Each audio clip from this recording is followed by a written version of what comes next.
Yo,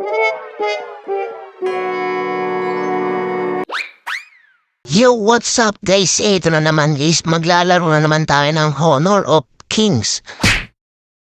So dito, makikita nyo, 5-man kami dito guys. So bago natin ito simulan, gusto muna silang i-shoutout. Shoutout kay Plap. Shoutout kay Richie. At shoutout din kay Mix Place. At shoutout dito sa nag-iisang random na Chinese, no? So, wag na natin doon patagalin. I-fast forward na natin to doon mismo sa battlefield. So, yun dito, guys. Ang role natin dito is Clash Lane tayo dito, guys. Ngayon, kung nakikita nyo, guys, ang dami kong hero is si Baron or Biron. Di ko alam, basta Biron. Okay na yun. So, para sa akin, guys, si Biron is napaka-OP. Napaka-open hero niya guys, may knock-up siya, yung first skill niya pa is napakasakit. Additional damage guys, tapos alakas din mag-regen. So ito si Biron guys, talagang napakalakas, napaka-OP para sa akin. Ewan ko lang basta para sa akin guys. So dito, ito kinukulit ko yung katapatan ko dito. So dito nga guys, mapapatay niya ako dito kasi nalate yung natin, execute di natin siya napindot. Pero syempre, hindi tayo papayag na hindi tayo makakadante guys. So, huwag tayong madala porket napatay tayo guys. Ang gagawin natin dito guys is diskarte guys, diskarte lang. Kasi pag gagayan, tulad yan, bagang, tutusin wala namang kaya talaga sa atin to guys eh. Tira mo, di ba, na-knock-up? Yung second skill niya guys, may knock-up pa. Pag na-knock-up ka nun, sabay bira mo ng first skill is napasakit talaga. Wala pa yung third skill niyan guys. Yung third skill niyan is pag nagkaroon siya ng third skill, kahit dalawa talaga pumipitas. So yun, napaka-OP nito para sa akin. Recommended ko to para sa mga class laner. So panoorin nyo na lang kung bakit ko nasabi napaka-OP guys. So yun dito, nagtatago tayo sa daman. Inaabangan lang natin yung kalaban natin dito, no? Yung katapat natin dito. So ito na, mina-micro ko na lang siya ulit. Tapos dito inayaan ko ng manakbo kasi priority natin is yung magka-gold guys. Pagka ganon, huwag nyo nang kulitin. Lasitin nyo na lang yung minions, i-clear nyo na lang. Kasi early pa lang naman, so hindi natin kailangan masyadong magaras. Okay na yung pinipressure natin siya para at least katulad niyan, nasa tower hug lang siya. So yun, magagawa nating objectives. Katulad dito guys. Dito guys, pumunta yung nila, mage nila. So pumalag ako dito. Then nung nakita kang dumating yung core, tumakbo na ako. Yan, tapos nakita ko, dito yung core namin guys, tapos pumalag ako dito. Bang da! Ako pa yung nakapatay guys, kay Slurd nga naman. Haha. Tapos yung dito nung nakita na ako, parating nung katapat ko, umatras siya. Kasi alam niya na wala naman talaga siyang gagawin. Tapos yun, ginawa pa yung gold natin doon guys. So okay lang, kakampi naman natin siya. Pero dapat wag ganon. Kasi yung gold na yan is para talaga dito sa Clash Lane guys. Para mabilis tayo magkapera. So eto, dito nakita ko. Nung nakakita ko ng pagkakataon, talagang pinasok na guys. So napatay natin siya doon. Goods yun. Diba, napakasakit. Yung tipong manakap ka lang sa first kill. Talagang kalahati na buhay mo, talagang mapapa-uninstall ka talaga guys. Napakasarap niya, di ba? Napaka-OP. Basta para saan, napaka-OP. So nagpupush na kami dito. Tapos kinuha pa yung regen niya. Siyempre, para wala na siya magamit guys.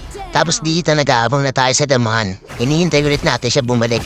Bagang, knock up first kill lang, kalahatian na. Tapos nag-assist pa tayo dun guys, boom, napakasakit. Yun lang, hindi natin siya nabatay pero okay lang. Clear na lang tayo ng minions. So better luck next time, napakaswerte, nakataras pa. Baka naman. Tapos dito nakita ko siya kaso di na ako maabot, bala ko pa saan ang batayin. So nag-ano na lang ako, nag-backdoor na lang ako dito. Kinilir pa na lang yung minions dito guys, nag-backdoor ako. So ganun lang pag may pagkakataon guys na hanggat maaari, gawin nyo. Tapos dito yan, dumating na naman siya guys, tignan mo, naka-pert na. Second skill, first skill lang, nabasarit lang. Tapos sinabol natin siya sa torre kahit dalawa sila. Nang napatay naman natin siya, goods yun. Tapos bumalag pa rin ako dito sa phone nila. Siyempre, sabi ko nga sa inyo, palag sa dalawa to si Biron guys, di ba napakasakit? Ay, DP. Napakaangas. Tapos nabasag pa natin yung torre nila guys. So napakaganda at napalaking tulong na para sa mga kasama natin. So kung napapansin nyo, hindi na rin ako nagro-rotate dito kasi yung mga kasama natin is okay naman, goods naman. Ang score namin dito is 10-5 na. So lamang kami. Dito kinukuha ko yung red buff ng kalaban. Tapos nakita ko pumunta rito yung katapatan natin sa clash lane case. Durog nagpakamatay para nagtampo sa bigas. Tapos sumunod yung core niya, syempre palag tayo dito. Dahil nga nasabi ko sa inyo, palag sa dalawa si Biron guys. Iba napakasakit. Tipi-tipi. Diba guys, talagang napakasakit, napaka-OP. Kita mo naman kung paano ko binugbog yung dalawa. 2 beses ko silang binugbog guys. Double kill palagi. Dito pagka-clear ko ng lane, clear ko ng minions, pumunta na ako dito sa Baron guys. Yung Baron, ito yung Lord, pinaka-Lord guys. Pero may dalawang klase ditong Baron. Meron Baron dito na may normal wave lang na dragon. Kumpara doon sa may Overlord. Yung Overlord kasi guys, meron siyang normal na dragon, tapos meron din siyang pinaka-Lord, yung parang malaking dragon na siya. So, dito guys, sinusolo ko na, pinapatay ko mag-isa yung Baron. Kasi kaya naman natin guys. So ayun dito, after kong nakuha yung Baron guys, pumunta ako dito sa farm nila. So nakita ko, nandun yung katapat natin sa clash lane guys. So pagkakataon na to guys, parang makapatay na naman tayo. Gagi, nakatakas na naman. Napakaswerte naman na itong unahan na to. So ayun guys, pinilit kong habulin. Kaya lang di ko na talaga nahabol kasi may tore. So dito nag-clear na lang ako ng minion waves. Di ko na pinilit kasi pag pinasok natin yung guys, baka alanganin tayo pa yung mamatay. So ayun na lang, kinuha ko na lang yung minion waves sila, tapos dumiretso ako dito sa red.